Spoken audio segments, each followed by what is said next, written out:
Joe Penland, Texas businessman. Sir, I mean, this tariff thing, it's got the market all shook up. People are nervous about it. I say this is exactly what we needed. Well, we need something to spur on manufacturing in America, and this is going to do it. There's no two ways about it. The president's, he's right on point of what he's doing.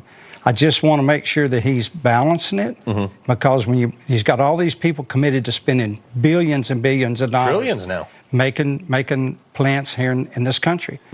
Who's going to man them? We have a labor shortage in this country, and Carl, we have to address it. Not later, we have to address it sooner. Well, let's talk about that labor shortage, because, you know, through the left's policies, they have made minimum wage astronomically expensive. They've also forced these labor unions in. And young kids, it's not economical for a business to hire young children right out of school because they got no skills. It's $20 minimum wage, and they have to pay $100 million of benefits to these people. So the younger generation, the ones that don't lack the work ethic, are literally priced out of the job market. Well, they are, but you know, if you look at these jobs that we really need people at today, we have a shortage. The Chamber of Commerce, the United States Chamber of Commerce said in December, if every man and woman took a job in their field in this country, we'd still have 8 million jobs that we can't fill. So when you create 15 million more jobs, then we're going to spike that labor price way up. People are going to jump from one job to the other. It's a balancing act. We have, you know, whether we like it or not, we employ immigrants every day. They're just working in China, in Malaysia, in Taiwan, and so forth. We can do it back here if we do it right, if we vet them, and we have a policy to work people in the right way. Well, that's the thing, is we're importing people across, we're under Biden, importing them by the millions across the border with no skills, no requisite training or nothing. And then the people with PhDs coming out of MIT, we're sending them right back to wherever they came. Why don't we retain those people?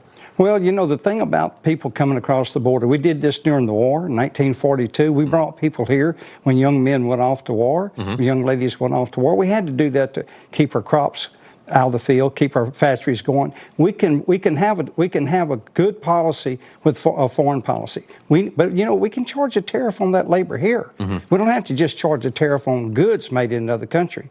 I've talked to hundreds of employers over the last 6 months that a lot of people have.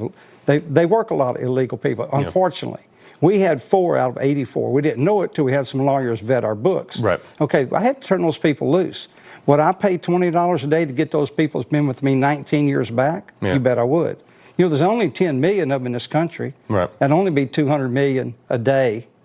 That'd only be 64 billion a year. But they would have to willfully comply. Obviously, you wrote a great piece on Newsmax.com about this, but I got to ask about your button, Save Social Security? Absolutely. You know, last year we took 67 billion out of the trust fund to help Social Security. This $20 tariff on immigration, on people working in this country, on immigrants, that would put 64 of it back. Think about that. And then Elon scrubbed 3.2 million people that are 120 years old. Put that on there and you balance it. So a tariff on each individual person who works here from another country. That's right. And you charge the employer, not the person. Don't take it out of his check.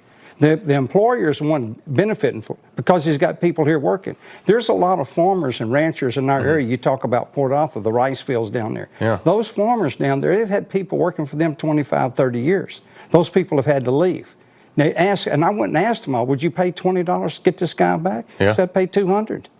Because there's a shortage of workers. I need workers today. I've been in business 50 years. Same spot, doing the same thing. And we can't hire people. Wow. It's unbelievable. Texas businessman Joe, we appreciate it very much, sir. Thank you, Carl. Always. All right. Appreciate it.